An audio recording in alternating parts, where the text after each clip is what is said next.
साथियों, आपका स्वागत है सीटेट की बाल मनोविज्ञान क्लास में। साथियों, जैसे कि पूर्व में हमने आपको अवस्थाएं पढ़ा दी हैं और सहसावस्था के बारे में आपको हमने पूर्व की क्लास में जानकारी दी थी। साथियों, अब हम बात करते हैं बाल्यावस्था की। साथियों, आज हम बात करते हैं बाल मनोविज्ञान के अंतर्गत बाल्य अवस्था की।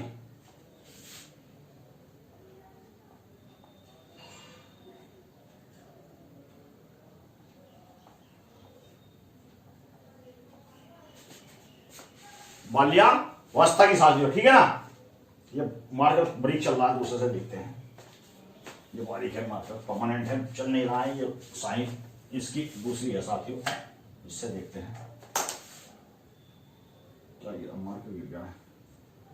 ये चल नहीं रहा है, देखिए साथियों, ये भी नहीं चल रहा भैया। इसी से कर लेते हैं। चलिए, कोई नहीं, वो तो मैंने आपको बता ही दिया है साथियों कि लॉकडाउन के चलते मार्कर साइन वगैरह कुछ नहीं हमको मिल रही है, इसी से काम चला लेते हैं। बरीक है, कोई बात नहीं है, देख लेना आप।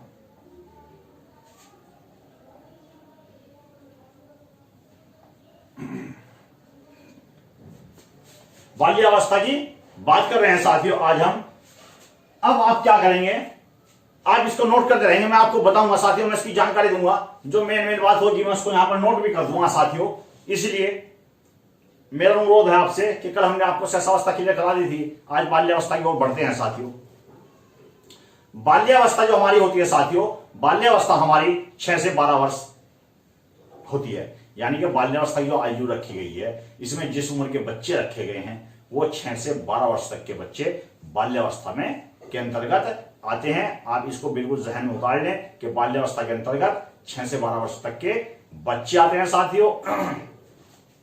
क्योंकि अब हम आपको यहां ये बता दें कि सीटेट या यूपीटेट जो भी है, कोई सा भी एग्जाम हो, इसमें सबसे ज्यादा महत्वपूर्ण जो होता है सहसावस्था और बाल्यावस्था।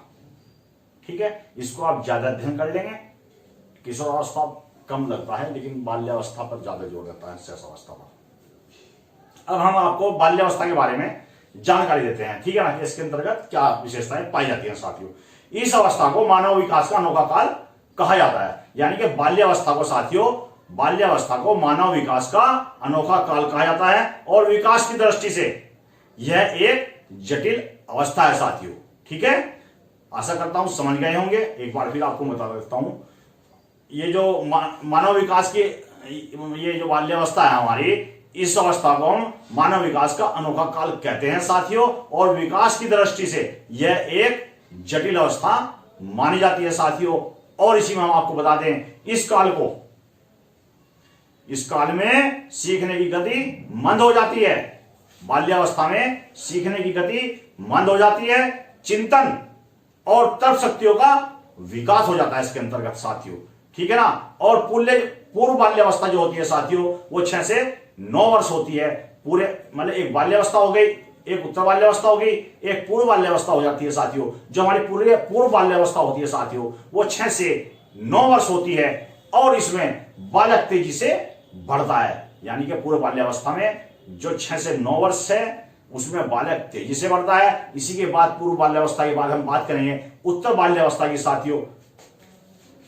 इसको मैं नोट कर देता हूं आपको।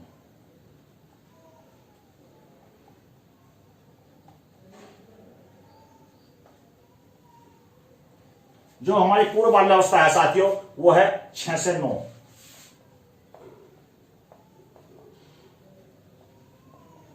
से पूर्व बाल्यावस्था को हमने 6 से 9 वर्ष के अंतर्गत आई है और उत्तर बाल्यावस्था 9 से 12 आती है।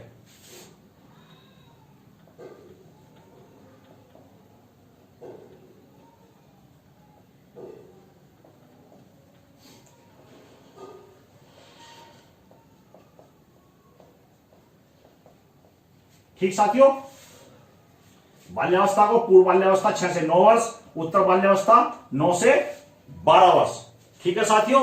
और ये हमने आपको बताया कि ये जो हमारी पूर्व बाल्यावस्था होती है 6 से 9 वर्ष, इसमें क्या होता है, इसमें बालक तेजी से बढ़ता है साथियों।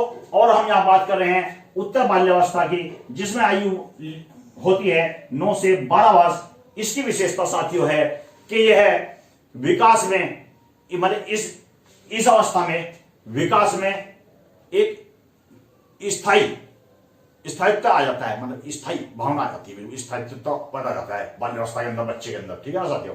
और बाल्यावस्था को ही हम स्फूर्ति, आयु या गंदी अवस्था के नामों से भी जानते हैं साथियों। यहां आप इस पॉइंट को नोट कर लें कि बाल्यावस्था को ही हम स्फूर्ति आयु या गंदी अवस्था के नामों से भी जानते हैं साथियों। ये बाल्यावस्था के अंतर्गत जो बिल्कुल महत्वपूर्ण थ्योरी के में थी वो मैंने निकाल के आपको बता दी साथियों, क्योंकि वैसे तो काफी लंबी है इसकी, लेकिन जो मेन सारांश इसका ही है, यही बनता है यहां पर। अब मैं थोड़े से इसके एक दो आपको लक्षण बता देता हूं बाल्यावस्था के साथियों, ताकि आपको कंटेस्ट रहे। इसके लक्षण के अंतर्गत हम आपको बता दें, इस अवस्था में बच्चों में सामूहिक खेलों में भाग लेने की प्रवृत्ति बहुत अधिक विकसित हो जाती है साथियों। यानी कि बाल्यावस्था में साथियों, बाल्यावस्था में बच्चों में सामूहिक खेलों में भाग लेने की प्रवृत्ति बहुत अधिक विकसित हो जाती है साथियों। और इसी में मैं आपको एक जानकारी दे दूं कि बच्चों को रचनात्मक कार्यों में विशेष आनंद मिलता है। यह बाल्यावस्था की बिल्कुल महत्वपूर्ण सारांश बता रहा हूं साथियों। मैं ये दोनों बिंदु आपको पूरी बाल्यावस्था को क्लियर कर देंगे। क्या कि बच्चों को जब वो रचनात्मक कार्यों में विशेष आनंद लेते हैं, आपने देखा होगा बच्चों को, ठीक है नहीं। तो अब आगे बढ़ते हैं साथियों। अब यहां पर आपको शैशवावस्था भी हो गया है, बाल्यावस्था की जो महत्वपूर्ण चीज थी वो मैंने आपको बता दी है साथियों। अब मैं बात करता हूं किशोरावस्था की साथियों। अब हम बात करेंगे किशोरावस्था की।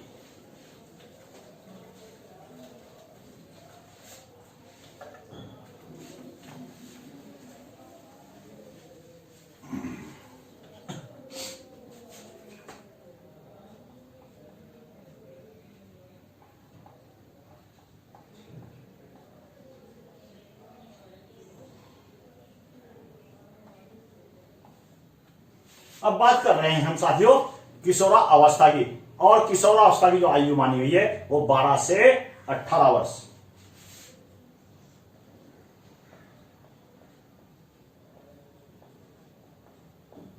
यही तीन अवस्थाएं आपकी बहुत महत्वपूर्ण है, शैशवावस्था, बाल्यावस्था और किशोरावस्था साथियों, ठीक है ना। अब आपने शैशवावस्था को जान लिया, बाल्यावस्था को जान लिया, अब किशोरावस्था को जानते हैं। इसकी में आयु 12 से 18 वर्ष होती है, ठीक है। इसके बारे में मैं आपको कुछ महत्वपूर्ण मनोवैज्ञानिक के द्वारा कहा हुआ तथ्य बताता हूं और इसके जो लक्षण हैं वो भी मैं आपको बताऊंगा साथियों। अब आप जान लें कि किशोरावस्था के अंतर्गत क्या क्या प्रक्रियाएं होती हैं साथियों। ये जो किशोरावस्था है ये 12 से 18 वर्ष इसकी आयु मानी गई है साथियों। और जो मनोवैज्ञानिक थे स्टेनली हॉल ने इस अवस्था को तूफानी एवं परेशानी का काल कहा है। जो स्टेनी हॉल थे उन्होंने किसको, किशोरावस्था को साथियों तूफान एवं परेशानी का काल कहा है। ये आप बिल्कुल इसकी परिभाषा जान ले स्टेनी हॉल के रूप में। इन्होंने जो अपने शब्दों में इसकी परिभाषा कही है, सीधी सी बात है, आपको ये याद रखना कि स्टेनी हॉल के द्वारा किशोरावस्था को तूफान एवं परेशानी का काल कहा गया है। यानी जब तूफान आएगा तो परेशानी भी आएगी, ठीक है नहीं। जब देखा आपने भाई घर आ गया, हवा आ गई, क्या एकदम से परेशानी बढ़ जाती है क्या नहीं। तो वही आप इसको जोड़ लें वहीं से ही कि स्टेनी हॉल ने की जो परिभाषा है उसने किशोरावस्था को तूफान एवं परेशानी का काल कहा है साथियों, ठीक है। अब इसमें बात करते हैं आगे और इसकी बात मैं आपको बताता हूं। किशोरावस्था में किशोरों को सही मार्गदर्शन की आवश्यकता रहती है। ये किशोरावस्था बच्चों के लिए बहुत महत्वपूर्ण बिंदु बता रहा हूं साथियों मैं कि इस अवस्था में किशोरों को सही मार्गदर्शन की आवश्यकता रहती है साथियों, ठीक है ना। ये हमारा परम कर्तव्य बनता है कि हम किशोरावस्था में बच्चों को सही मार्गदर्शन दें, ठीक है ना। ये एक शिक्षक के लिए भी बहुत जरूरी है साथियों। इसी के साथ हम बात करते हैं, जो किशोरावस्था है ये विकास की सबसे जटिल अवस्था मानी जाती है।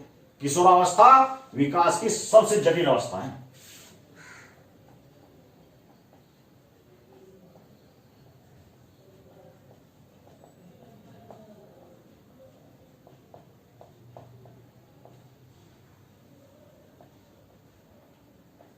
ठीक है साथियों,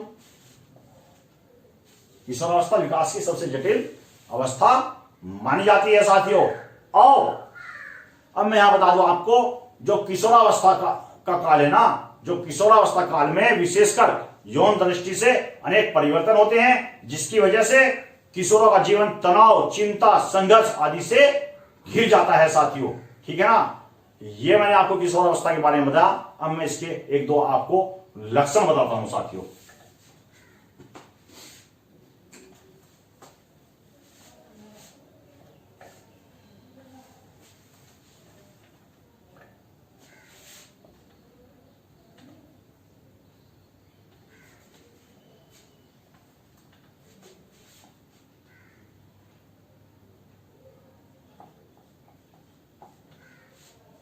अब बात कर रहे हैं हम किसकी, किशोरावस्था के लक्षण के बारे में। ठीक है साथियों, जो किशोरावस्था के लक्षण होते हैं वो हम आपको बताएंगे यहां पर। ठीक है, अब मैं इसके भी दो आपको महत्वपूर्ण लक्षण बताता हूं। अब ये जो किशोरावस्था है साथियों, इसमें बुद्धि, कल्पना तथा तर्क शक्ति पर्याप्त विकसित हो जाती है। इसको आप यहां जान ले साथियों, क्या कि जो हमारी किशोरावस्था है, इस अवस्था में बुद्धि, कल्पना, तर्क शक्ति का पर्याप्त विकास हो जाता है साथियों। ठीक है, और किशोरों में स्थायी व समायोजन का अभाव रहता है। ठीक है साथियों, किसका अभाव रहता है?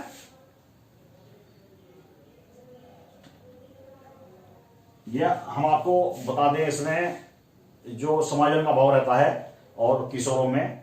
ठीक है, मैं आपके लिए उसको नोट कर देता हूं।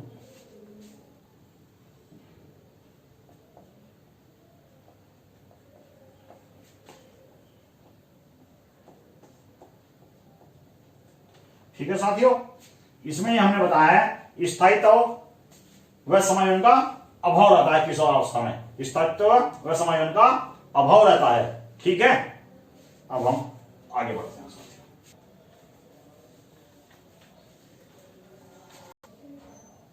साथियों, अभी हमने आपको शैशवावस्था, बाल्यावस्था और किशोरावस्था, तीनों अवस्थाएं हमने क्लियर कर दी हैं साथियों।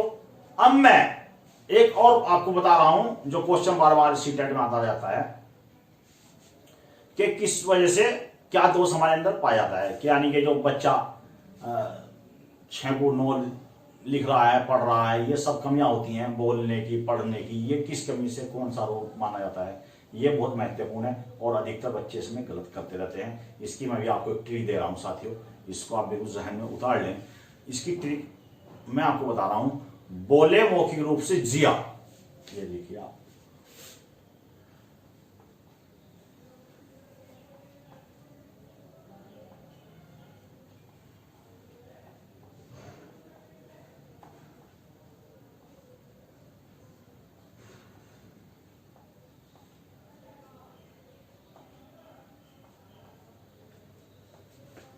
बोले, जिया, पढ़े, लेक्सिया।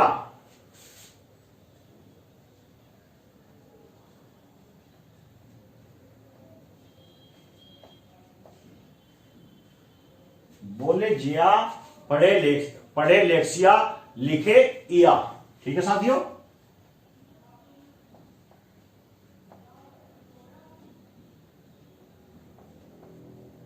ठीक, ये आपको ट्रिक याद रखनी है साथियों। ठीक है, क्या याद रखनी है? कि बोले जिया, पढ़े लेक्सिया और लिखे इया। बस, फिर आपका क्वेश्चन गलत नहीं होएगा। किसी तरह से क्वेश्चन को आपको घुमा के देते हैं। क्या याद रखना है? कि बोले जिया, बोले जिया कैसे बोलते हैं? जीव से। तो हमने इसको किया यहां से कि बोले जिया, यानी कि जीव से बोलना है तो बोले जिया। ठीक है, पढ़े लेक्सिया, जब पढ़ते हैं क्या लगाते हैं? चश्मा। चश्मे में क्या होता है? लेंस होता है। ये हमने चश्मा लगाया हुआ है, आपको पढ़ा रहे हैं। ठीक है, तो हमने चश्मा लगाया, इसके अंदर क्या है? लेंस है साथियों। तो यहां भी देखिए हमने लिख दिया है पढ़े लेक्सिया, लेक्सिया से लेंस। ठीक है, याद रहेगा। और लिखे इया। ठीक है, लिखना इया। अब हम इसको बताते हैं कि कैसे। अब देखिए, जो बोलने संबंधित हमारे, जो बोलने से संबंधित जो भी विकार होंगे, उनको जैसे अफेजिया है और डिस्केजिया है, ठीक है।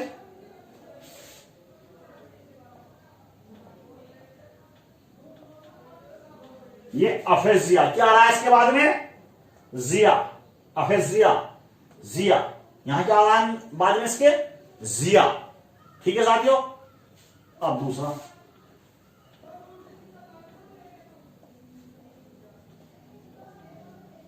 डिस्केजिया, ठीक है, क्या है साथियों, डिस्केजिया, ठीक है।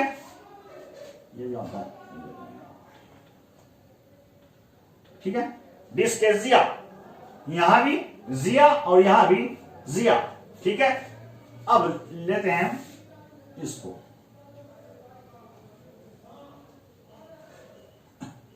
वही मैंने बता रहा हूं पढ़ने से संबंधित लेंस की बात कर रहा हूं। तो इसमें एक हो जाएगा मैं इलेक्सिया,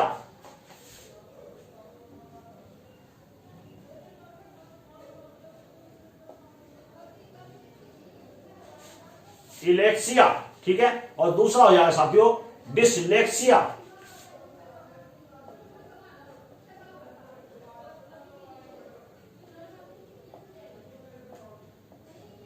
डिसलेक्सिया साथियों। देखिए मैं भी बताता हूं आपको, फिर अभी इनको मैं क्लियर कर रहा हूं। अब आ गई है ये यहां ले लेंगे हम, जगह कम रहेगी है साथियों, ठीक है। ये यहां जगह कम रहेगी तो हम इसको यहां पर ले लेते हैं और यहां के भी हम आपको बताएंगे, ठीक है। इसको यहां ले लेंगे,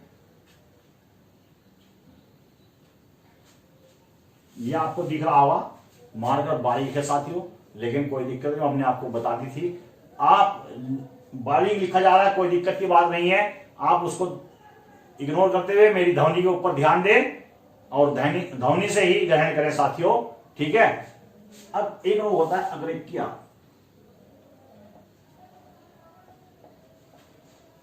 अग्रेकिया, ठीक है। और इसमें दूसरा होता है अप्रेक्सिया,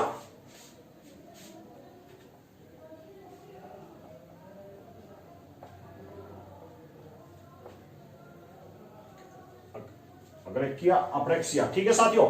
ये भी चार होते हैं इसमें, एक होता है डिस्ग्राफिया, ठीक है। ये महत्वपूर्ण, ये डिस्ग्राफिया महत्वपूर्ण,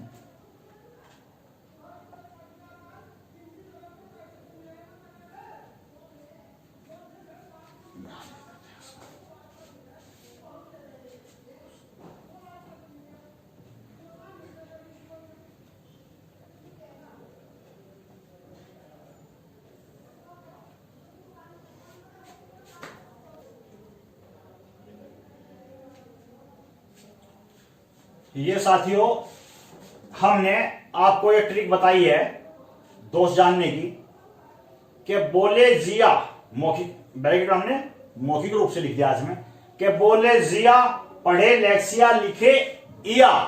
तो यहां पर आप ये जान लेंगे, इस ट्रिक को आप इस तरह जान लेंगे कि जिसके अंत में ये शब्द लगते हैं तो वहां कौन सा दोष होगा, ठीक है ना।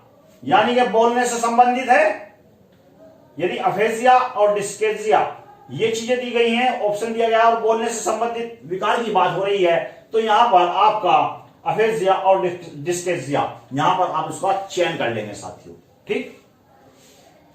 यदि बोलने से संबंधित प्रश्न आएगा तो वहां पर अफेजिया और डिस्केजिया जो भी इनमें से दिया होगा वो आप आंसर सेलेक्ट कर लेंगे साथियों।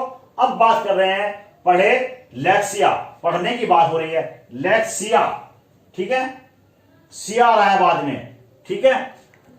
जैसे ही आएगा लेक्सिया तो यहां देखिए एलेक्सिया, डिसलेक्सिया, जब पढ़ने की बात आएगी तो एलेक्सिया डिसलेक्सिया दिया हुआ होगा, तो वहां पर जब पढ़ने से संबंधित प्रश्न में उसका विवरण दिया हुआ होगा तो आप इसको यहां से जान जाएंगे कि पढ़ने से संबंधित बात कर रहे हैं, पढ़ने से संबंधित 6 का 9 दिख रहा है या कुछ भी ऐसी बात जो भी आएगी, या उसको कम दिख रहा हो, जैसा दिख रहा हो, समझ ले, प्रश्न को किसी तरह घुमा के दे सकते हैं। तो आप उसको ऐसे पकड़ लेंगे कि यहां से पढ़ने से संबंधित है और पढ़ाता कैसे है कि चश्मे से, चश्मा लगाना पड़ता है, चश्मे में क्या होते हैं, लेंस होते हैं, तो लेंस होते हैं, तो लेंस को क्या, लेंस लेक्सिया है ना, एलेक्सिया डिसलेक्सिया, ये आ गए साथियों।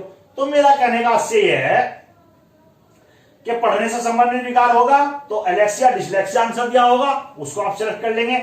लिखे या, जब लिखने की बात होगी, ग्राफ बनाने की बात होगी, कुछ भी बात होगी लिखने से, यानी यहां आपका पेन चलाने की बात होगी, तो वहां लिखे या, हमने लिखे या क्यों लिखा है, तो वहां आपको देगा अग्रेकिया, अपरेक्सिया, डिसग्राफिया, डिस्प्रेक्सिया। ये ग्राफिया ग्राफिया दो बार लिखा गया, कोई बात नहीं है, इसको एक को साफ कर देते हैं, ठीक है। ये लिखे इया, तो इया बाद में आ रहा है, यहां भी इया बाद में लिया हमने, अग्रेकिया, अप्रेक्सिया, डिस्ग्राफिया, डिस्प्रेक्सिया, ठीक है। ये जब आएगा तो समझो ये लिखने से संबंधित होगा साथियों आपका, है ना। एक बार और बता दूंगा आपको, क्योंकि इसमें से एक नंबर जरूर आता है, सीटेट में बार बार आता है ये नंबर है, इसलिए मैं आपको यहां क्लियर करते चलूंगा इसको।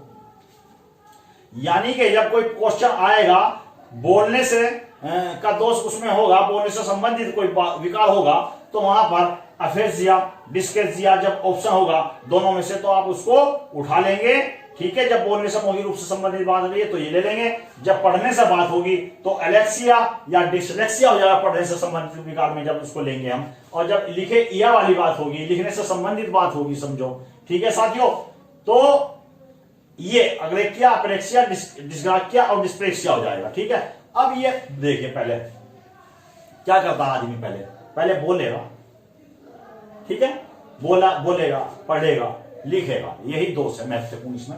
और ये मैंने इसकी ट्रिक आपको दे दी है कि बोले जिया, पढ़े लेक्सिया, लिखे इया, बस ये आपको याद कर लेना साथियों, ठीक है ना, कि बोले जिया, पढ़े लेक्सिया, लिखे इया, ठीक है साथियों। आशा करता हूं समझ में आ गया होगा, ठीक है ना। कोई दिक्कत होगी तो आप मुझे डिस्क्रिप्शन में कमेंट करके बता सकते हैं साथियों। बिल्कुल जो भी कमी आपको होगी वो मैं उसको दूर करूंगा, चाहे मुझे आधी रात के लिए आपको आना पड़े, क्योंकि मेरा वादा है आपसे साथियों, मैं आपको कामयाब होते हुए देखना चाहता हूं। मेरा लक्ष्य यही है, आप लोगों सभी को कामयाब करना, ठीक है ना। आपको किसी भी चैप्टर पे, किसी भी टॉपिक पे कोई भी दिक्कत आती है तो डिस्क्रिप्शन में मेरा फोन नंबर होता है साथियों, आप बिल्कुल मेरा फोन नंबर 24 घंटे अलाउ आप लोगों के लिए, आप आइए, मोस्ट वेलकम, कोई दिक्कत की बात नहीं है साथियों। आगे बढ़ते हैं।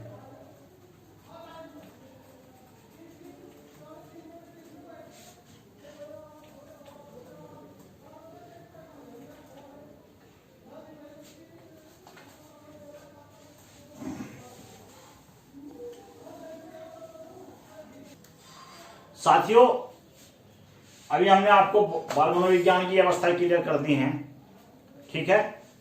अब हम आपको जो हमारे मनोवैज्ञानिक थे, बहुत ही मशहूर हैं, जीन पियाजे, उनको भी थोड़ा जान ले। मैं आपको वही मनोवैज्ञानिक कराऊंगा जैसे जीन पियाजे, वाइगोत्स्की, ठीक है ना। ये जो 2-3 हैं ये इन्हीं से क्वेश्चन आता है, वही मैं आपको बता के चलूंगा साथियों। अब हम बात कर रहे हैं जीन पियाजे की, ठीक है ना। अब हम जीन पियाजे के बारे में आपको बताएंगे।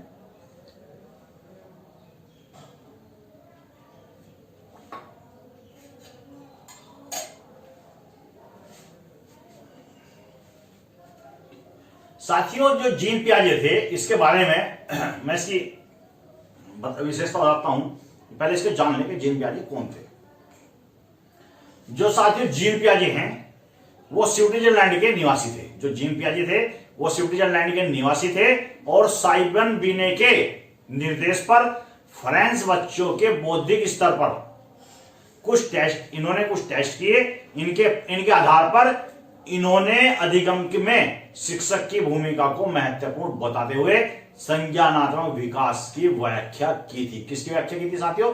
संज्ञानात्मक विकास की व्याख्या की थी और इसको इन्होंने 4 भागों में बांटा था साथियों। इसको आप अच्छी प्रकार जान लें। मैं इसको आपको ट्रिक से याद करवा देता हूं कि कौन सी अवस्था किस वर्ष के अंतर्गत पड़ती है और इनका क्रम भी, क्योंकि इसमें क्रम भी पूछा जाता है कि संज्ञानात्मक विकास की अवस्थाओं का क्रम कौन सा है। मतलब मूर्त संक्रियात्मक पहले दे दी, संवेदी बाद में दे दी। जब आपको पता होगा कि इनका क्रम क्या है तो आप साथियों गलत नहीं कर पाएंगे। तो इसीलिए आप जीन पियाजे को जान लें कि स्विट्जरलैंड के निवासी थे, ठीक, और इन्होंने संज्ञानात्मक विकास दिया। साथ तो इसका ये हो गया और इन्होंने इसको 4 भागों में बांटा। वो 4 भाग भी हम आपको बताएंगे साथियों। और हाँ, इसकी ट्रिक मैं आपको बता दूं, इसकी ट्रिक मैं आपको दे रहा हूं। सबसे पहले मूर्ति आपकी, बस ये आपको याद करना है साथियों कि सबसे पहले मूर्ति आपकी। ठीक है, घर में जिसको भी सबसे अधिक घर में प्यार करते हो उसको अपने दिमाग में बैठा लीजिए कि सबसे पहले मूर्ति आपकी। तो जीन पियाजे आपके याद हो गया साथियों। कैसे, मैं भी आपको बताता हूं। इसी ट्रिक से आपकी अवस्थाएं और उनका कर्म आपको कंठस्थ हो जाएगा साथियों। ठीक है, आगे बढ़ते हैं।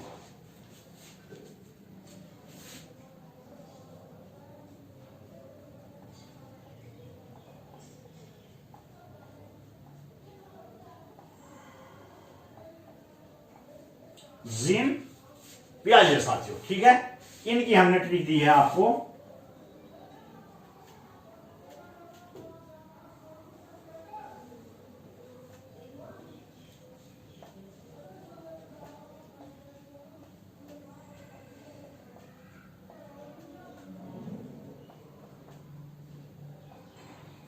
सबसे पहले मूर्ति आपकी।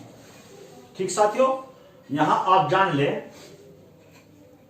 जीन पियाजे ने संज्ञानात्मक विकास को 4 भागों में बांटा है। किस किस में? संवेदी पेशी अवस्था, संवेदी पेशीय अवस्था, जिसमें इन्होंने 0 से 2 वर्ष तक के बच्चों को लिया है। उसके बाद वह पूर्व संक्रियात्मक अवस्था, जिसमें इन्होंने 2 से 7 वर्ष के बच्चों को लिया है। और तीसरे नंबर पर इन्होंने मूर्त संक्रियात्मक अवस्था को लिया है, उसमें इन्होंने 7 से 11 वर्ष तक के बच्चों को लिया है। और इन्होंने चौथे नंबर पर अमूर्त संक्रियात्मक अवस्था को लिया है, इसमें इन्होंने 11 से ऊपर बच्चों को लिया है। यहां से इनका चिंतन प्रारंभ हो जाता है बच्चों का साथियों। ठीक है, अब मैं आपको बात बता दूं, ये ट्रिक इसको कैसे फॉलो करती है। ठीक है, देखिए,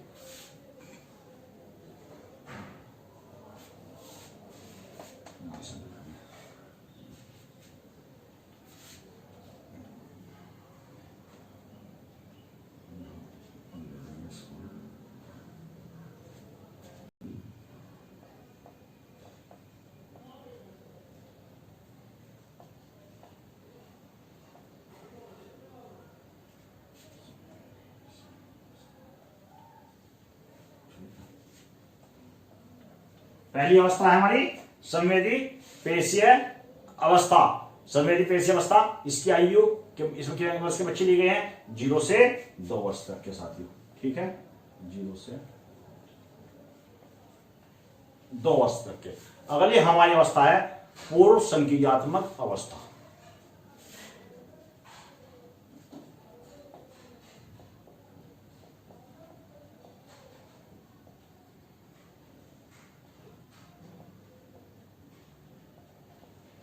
पूर्व संक्रियात्मक अवस्था, इसमें लिया गया है साथियों 2 से 7 वर्ष तक के बच्चों को।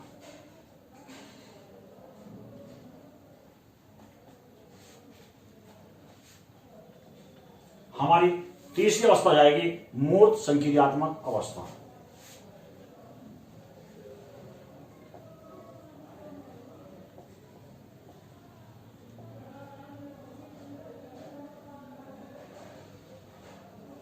मूर्त संक्रियात्मक अवस्था, इसमें लिया गया है 7 से 11 वर्ष तक के बच्चों को। ठीक है साथियों, अब हमारी इसमें जो चौथी जो अवस्था हो जाएगी वो हो जाएगी अमूर्त संक्रियात्मक अवस्था।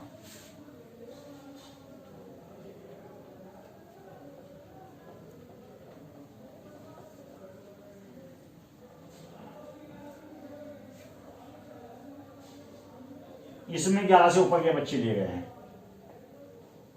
ठीक है साथियों, 11 से ऊपर। ठीक है,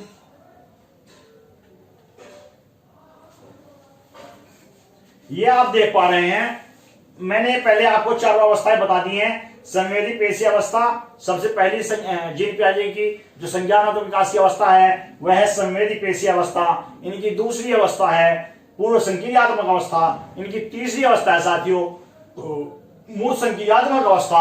और साथियों इनकी चौथी अवस्था है अमूर्त संक्रियात्मक अवस्था, और ये इनके मैंने इसमें वर्ष लिख दिए हैं, कौन सा, कितने वर्ष काल में बच्चे लिए गए हैं। अब हम बात करते हैं ट्रिक की। ट्रिक थी इसमें सबसे पहले मूर्ति आपकी। अब देखिए इससे हम कैसे इसको याद रख पाएंगे, अब कैसे इसको हम हल कर लेंगे। सबसे पहले क्या आया है, सबसे, यहां लिख लेंगे हम।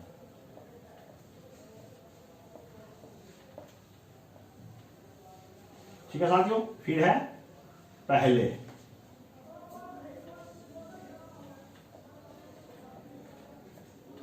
फिर अगला क्या हमारा, मूर्ति,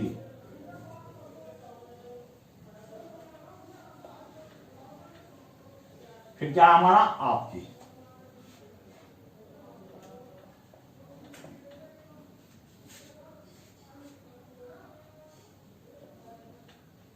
ठीक। ये बिल्कुल आपका समझ तैयार हो गया है।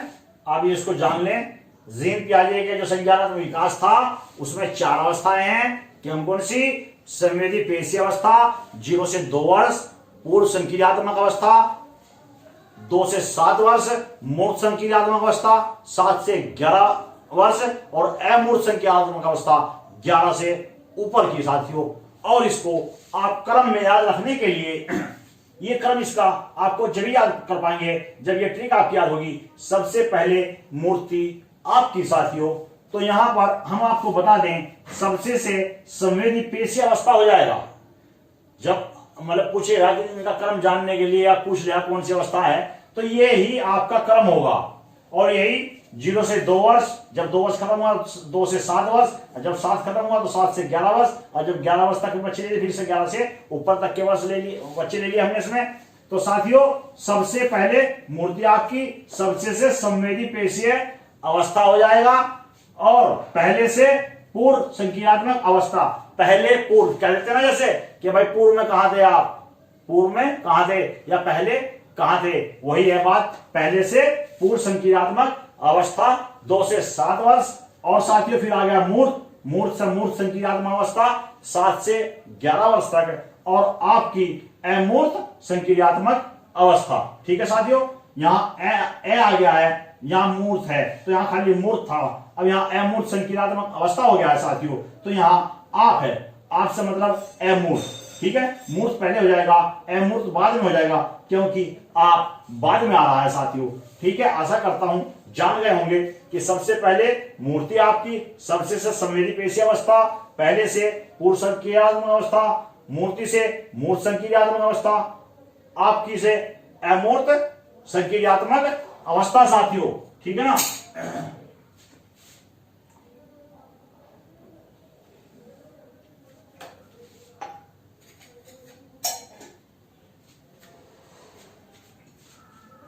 हमने आज एक मनोविज्ञान जो महत्वपूर्ण थे सी टेट की दृष्टि से, टेट की दृष्टि से ये हमने आपको क्लियर करा दिया है। इसी तरह हम थ्योरी के साथ साथ मनोविज्ञान भी आपको क्लियर कराते रहेंगे, और फिर अतिशय शिक्षण शास्त्र पर आ जाएंगे।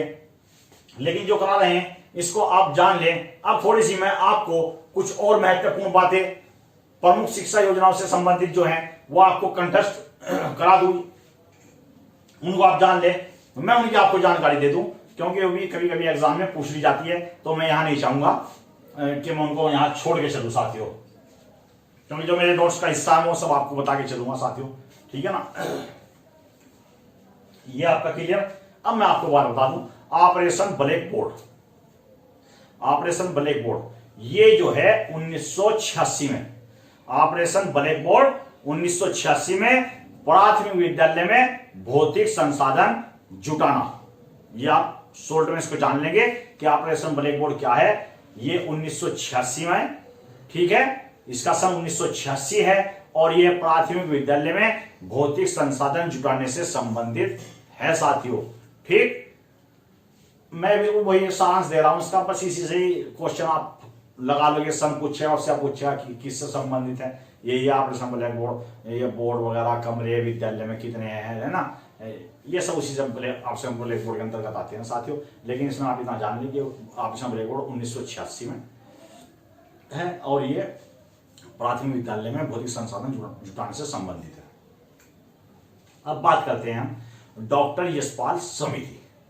डॉक्टर यशपाल समिति क्या है, इसका सन है 1992 साथियों। ऑपरेशन ब्लैक बोर्ड का 1986 और डॉक्टर यशपाल समिति का सन है 1992 और इसमें बच्चों के बस्तों का बोझ कम करने पर बल दिया गया है। ठीक है, बच्चों के बस्ते का बोझ कम करने पर, ठीक है, संबंधित है डॉक्टर यशपाल समिति 1992। अब हम आपको बता दें मिड डे मील योजना। मिड डे मील योजना क्या है? ये 1995 और इसमें बच्चों के ठहराव को प्रोत्साहन करना है। यानी कि मिड डे मील योजना जो है हमारी 1995 में लागू हुई थी और इसमें बच्चों के ठहराव को प्रोत्साहन करने के उद्देश्य से इसको लागू किया गया था साथियों। अब मैं ये आपको जो बता रहा हूं एक बार फिर मैं आपको दोहरा रहा हूं, ये सब चीज साथी है, ये आप इसको नोट कर लें क्योंकि आपको पता है मैं मौखिक आपको बता रहा हूं साथियों। और ये आप या तो अपना नोट्स तैयार कर लेंगे इसको वीडियो या बार बार इसको देख के भी आप कंठस्थ करते हैं, एक दो बार देखेंगे तो याद हो जाएगा। एक बार और बता देता हूं साथियों क्योंकि ये क्वेश्चन एग्जाम में लगते रहते हैं इनमें से। Operation black board 1986, operation black board का सन 1986 और इसका उद्देश्य प्राथमिक विद्यालय में भौतिक संसाधनों को जुटाना है साथियों। फिर बात करते हैं हम डॉक्टर यशपाल समिति, इसका सन है 1992 और इसमें बच्चों के बस्तों के बोझ को कम करना इसका उद्देश्य था। अब बात आ गई है मिड डे मील योजना की। मिड डे मील योजना 1992 में है और बच्चों के ठहराव को प्रोत्साहित करना है, यानी कि ठहराव उनका बनाना है विद्यालयों के अंतर्गत साथियों। अब बात हम करते हैं अगली शिक्षा गारंटी स्कीम कि शिक्षा गारंटी स्कीम क्या है। ये शिक्षा गारंटी स्कीम 1999, ये भी आप सन याद रखेंगे, मैं सन आपको क्लियर करता जा रहा हूं साथियों। इस सन को आप याद कर लें कि operation black board 1986, doctor Yashpal समिति 1992, मिड डे मील योजना 1995 और शिक्षा गारंटी स्कीम 1999 साथियों। इस जो शिक्षा गारंटी स्कीम थी साथियों, इसके अंतर्गत हम आपको बता दें इसमें गांवों में पंचायतों द्वारा प्राथमिक स्कूल खोलना, एसएससी के अंतर्गत नामांकन कराना था साथियों। इसका उद्देश्य था शिक्षा गारंटी स्कीम का। ये 1999 इसका सन याद रखिएगा और ये है शॉर्ट में इसको आप यहाँ ये जान लीजिए कि गांव में पंचायतों द्वारा प्राथमिक स्कूल खोलना शिक्षा गारंटी स्कीम के अंतर्गत उसका उद्देश्य आता था साथियों। अब मैं यहाँ एनसीएफ 2005 के बारे में भी आपको थोड़ी सी जानकारी दे दूं। एनसीएफ 2005 साथियों बहुत ही महत्वपूर्ण है, अपने आप में एनसीएफ 2005 बहुत ही महत्वपूर्ण है, इसको आप जान ले। और मैं बिल्कुल यहाँ आपको एनसीएफ 2005 की बिल्कुल शॉर्ट में कुछ बातें बता रहा हूं, आप इसी से इसको पूरा कवर कर लेंगे, कोई लंबे चौड़े 10-20 पेज पढ़ने की जरूरत नहीं है साथियों। एनसीएफ 2005 में क्या है, इसमें स्कूली जीवन के ज्ञान को बाहरी ज्ञान से जोड़ा गया है साथियों। क्या है कि एनसीएफ 2005 में स्कूली जीवन के ज्ञान को, यानी कि स्कूल का जो ज्ञान है उसे बाहर के ज्ञान से जोड़ा गया है साथियों और रट्टन प्रणाली से मुक्त किया गया है। ठीक है, समझ रहे हैं कि जो स्कूल का ज्ञान है उसको बाहरी ज्ञान जीवन से जोड़ा गया है। ठीक है ना, ये और मतलब स्कूली जीवन के ज्ञान को बाहरी जीवन से जोड़ा गया है, ये इसका पहला बिंदु हो गया। अब इसमें बता दूं कि रट्टन प्रणाली से मुक्त किया गया है इसमें, और बच्चों को चहुमुखी विकास के अवसर प्रदान करने पर बल दिया गया है इसमें कि बच्चों का सभी का चहुमुखी विकास हो साथियों। और बाल केंद्रित शिक्षा पर बल दिया गया है। बाल केंद्रित शिक्षा आप जानते हैं साथियों क्या है, वही बच्चों को मतलब हमारे जो अनेक शिक्षण मार्या मांटेसरी है, ठीक है ना, ये शिक्षण पद्धति के द्वारा बच्चों को शिक्षण देना ये बाल केंद्रित शिक्षा के अंतर्गत आता है साथियों। मैं बताऊंगा आपको आगे, ये तो मैं भी बता रहा हूँ, वैसे मुझे जानकारी दे रहा हूँ आपको साथियों क्योंकि ये भी मुझे समझ लगा कि महत्वपूर्ण है, तो यहाँ भी थोड़ा आपको बता दूं मैं। और बच्चों को सीखने और समझने के आकलन व मूल्यांकन, बच्चों के सीखने व समझने का आकलन व मूल्यांकन एनसीएफ 2005 के अंतर्गत ही आता है साथियों।